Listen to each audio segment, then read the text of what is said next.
అందరికీ నమస్తే అండి. ప్రశాంత్ కిషోర్ అలియాస్ పీకే నిన్నగాక మొన్న ఒక ప్రకటన చేశాడు. ఆయన ఒక రాజకీయ పార్టీ అధ్యక్షుడికి 2 గంటల పాటు అపాయింట్మెంట్ ఇచ్చి కొన్ని సలహాలు ఇచ్చాడంట.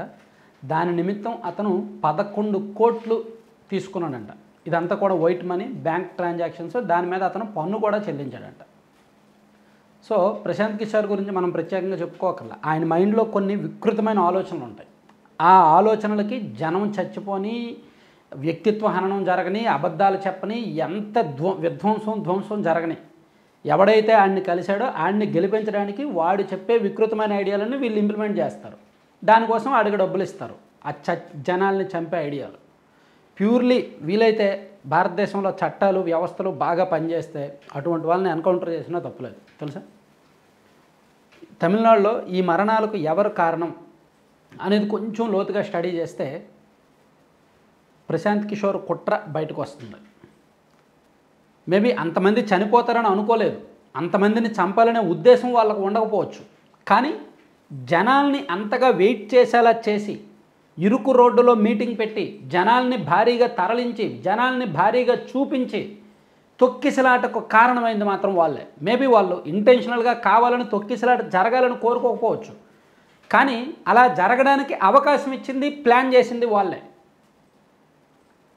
అక్కడ ఎంత కుట్ర తెలుసా? ఇక్కడ విజయ్ది కూడా తప్పు కనిపిస్తుంది. ఎందుకంటే విజయ్ కొత్తగా రాజకీయాల్లోకి వచ్చాడు, ఎవడో ఒక సలహాదారుడు కావాలి కాబట్టి ప్రశాంత్ కిషోర్ అనేవాడిని సలహాదారుడిగా పెట్టుకున్నాడు. దానికి అతనికి ఒక 200 కోట్లు ఇవ్వడానికి ఒప్పుకున్నాడు. ఈ నవంబర్లో బీహార్లో ఎన్నికలు ఉన్నాయి. ఆ బీహార్ ఎన్నికలకు ప్రశాంత్ కిషోర్కి పార్టీకి విజయ్ ద్వారా డబ్బులు వెళ్తాయి. ఆ తర్వాత ప్రశాంత్ కిషోర్ అక్కడ పొడిసేదేమీ ఉండదు, ఒక 2-3 సీట్లు గెలుస్తాడు.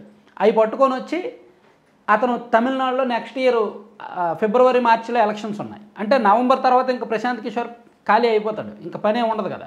అప్పుడు తమిళనాడు వచ్చేసి విజయ్తో కలిపి పనిచేస్తాడు నెక్స్ట్ ఎన్నికల్లో అతను గెలిపించడానికి.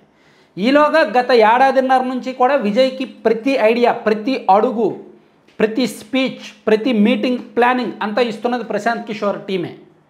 సో దీనిలో భాగంగా విజయ్ ఎక్కడికి వెళ్ళినా భారీగానే జనం వస్తున్నారు. విజయ్కి మామూలుగానే క్రేజ్ ఉంది, సినిమా హీరో కాబట్టి. దేశం మొత్తమే తమిళనాడులో ఒక సినిమా దరిద్రం ఎక్కువ కాబట్టి, సినిమా అంటే ఫ్యాన్స్ కంటే వీరాభిమానులు, పిచ్చోళ్ళు, వికృతులు ఎక్కువ కాబట్టి దాన్ని రాజకీయంగా వాడుకోవడానికి విజయ్ పార్టీ పెట్టి జనంలోకి వెళ్తున్నాడు. జనం కూడా అలాగే వస్తున్నారు. పర్టికులర్గా కరూరులో ఘటన జరగడానికి కారణం ఏమిటంటే, ఫస్ట్ రీజను వాళ్ళు అనుమతికి మించి జనాలను తరలించడం. వాళ్ళు 10,000 మంది వస్తారని పోలీసుల దగ్గర అనుమతి తీసుకున్నారు, కానీ 25,000 మందికి పైగా వచ్చారు. అది ఫస్ట్ తప్పు.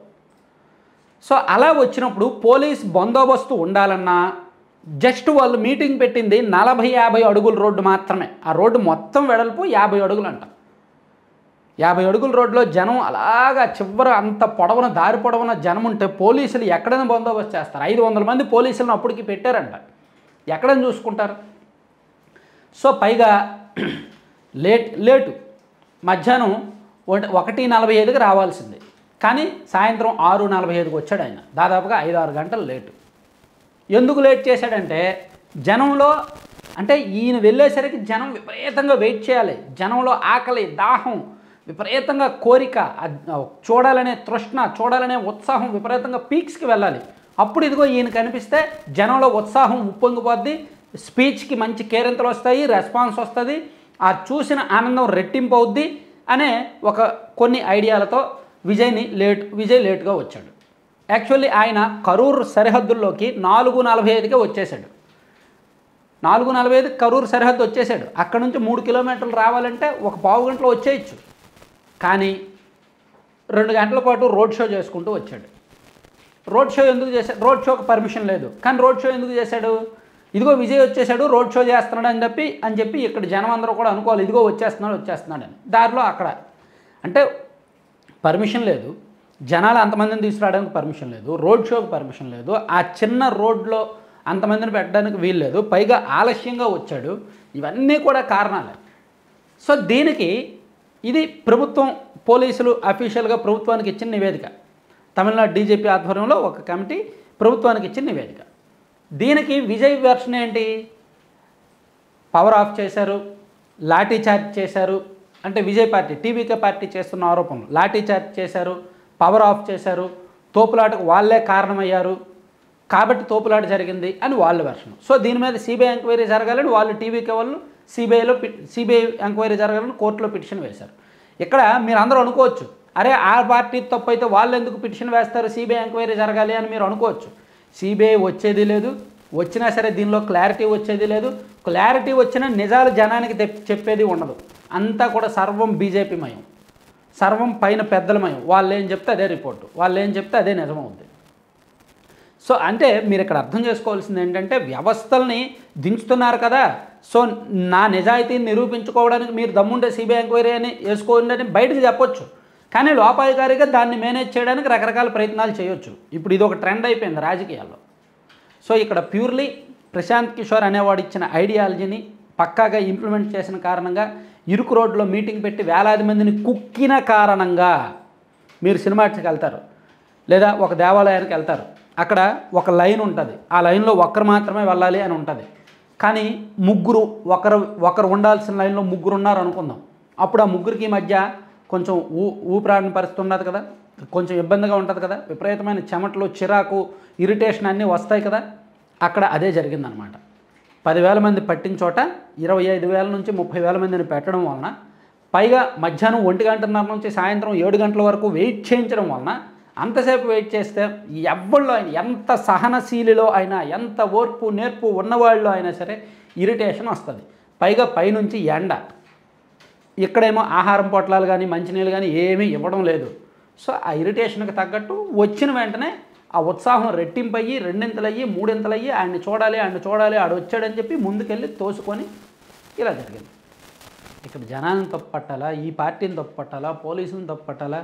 నేనైతే ఈ ఐడియా ఇచ్చిన వాడినే ఫస్ట్ తప్పు పడతా, ఆ తర్వాత ఈ పార్టీ ఆడిచ్చింది యాజ్ ఇట్ ఈజ్ ఇంప్లిమెంట్ చేసిన వాడిని తప్పు పడతా. మేబీ ఇంత పెద్ద ప్రమాదం జరుగుద్దని ఊహించకపోవచ్చు, ఏదో చిన్నపాటి తోపులాట తొక్కిసలాట జరుగుద్ది, లేదా ఏం జరగకపోయినా జనాలు అయితే మాత్రం కిక్కిరిసి కనిపిస్తారు, దాన్ని మనం సోషల్ మీడియాలో ప్రొజెక్ట్ చేసుకోవచ్చు అని వీళ్ళు ఆలోచించవచ్చు కాక. కానీ జరిగితే ప్రమాదం, దొరికితే దొంగ అంటారు కదా, సో జరిగితే ప్రమాదం, జరగకపోతే ఏ బాధ లేదు. జరిగింది. 41 మంది చనిపోయారు ఇప్పటికి, 41 మంది. అందులో చిన్నపిల్లలు 9 మంది ఉన్నారు.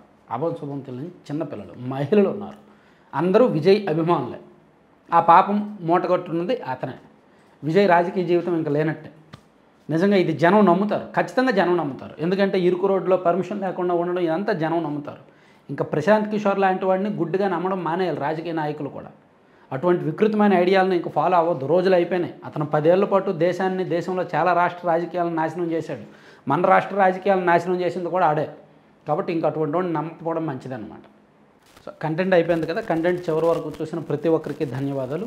1 మినిట్ ఒక ప్రమోషన్ అండి. laddupalem.com అని వీళ్ళు ఏంటంటే ఇప్పుడు millet foods and nuts, dry fruits and సీడ్స్తో ఆరోగ్యకరమైన ఫుడ్స్ ఇప్పుడు ట్రెండింగ్లో ఉన్నాయండి. సో జనం అన్నిటికీ మించి ఆరోగ్యమే మెయిన్. ఆరోగ్యం కోసం ఎంతైనా ఖర్చు పెట్టవచ్చు. ప్లస్ ఇది రుచి కూడా ఉంటుందన్నమాట. సో దానికి అంటే మిల్లెట్స్ ఒక 4 రకాల మిల్లెట్స్, అలాగే మల్టిపుల్ సీడ్స్, గుమ్మడి గింజలు, అవిసె గింజలు, పొద్దుతిరుగుడు గింజలు లాంటి సీడ్స్తోనూ, అలాగే లోటస్ మఖానా కూడా, అలాగే ఈ ఏంటది నట్స్, డ్రై ఫ్రూట్స్తో ఇలా ఒక 20 రకాల లడ్డూలు చేస్తారు. వాటితో హాట్ స్నాక్స్ చేస్తారు, రకరకాల పౌడర్స్ చేస్తారు. ఇప్పుడు కొత్తగా వీళ్ళు మునగాకు పౌడర్ అండ్ జామాకు powder, plus ABC apple beetroot carrot mixing powder, ఇవన్నీ కూడా మల్టిపుల్ హెల్త్ బెనిఫిట్స్ ఉంటాయి. ఒకసారి గూగుల్లో సెర్చ్ చేయండి. సో ఇవన్నీ మీకు అందుబాటులో ఉంటాయి. వీలైతే నెట్లో బుక్ చేసుకోండి laddupalem.com అని, లేదా 9997839994లో ఆర్డర్ చేయొచ్చు ఫోన్ చేసి. Thank you.